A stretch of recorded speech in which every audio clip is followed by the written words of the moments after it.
আল্লাহ বলে, বান্দা আমার মতো দয়ালু মনিব থেকে কেড়ে তোরে আলাদা করে দিল। মা গাররাকা, আরে বান্দা আমার থেকে কেন আলাদা হলি? আমি কি অপরাধ করেছি? সারাদিন আসমানে আলো দিয়ে আমি অন্যায় করছি? আজ আবার রাতের বেলা ঘুমের পরিবেশের জন্য অন্ধকার করে দিয়ে আমি অপরাধ করছি? মা গাররাক, এই যুবক, তোমার কাছে তোমার মালিক অপরাধ কি করছে বল না বেটা,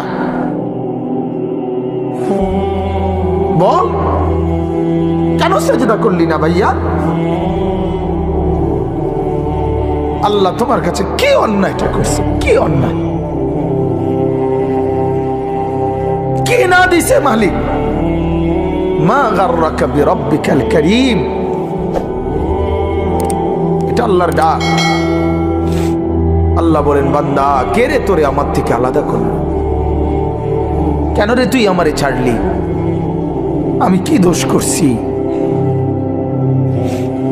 হাদিসের মধ্যে আছে, লাইসা মিন ইয়াউমিন ইল্লা ইউরাদু আলা নবী সাল্লাল্লাহু আলাইহি ওয়াসাল্লাম আমালা উম্মতিহি গুদওয়াতান ওয়া আশিয়াতান। শোনো যুবক, আল্লাহর নবী বলেন প্রতিদিন দুইবার, সকাল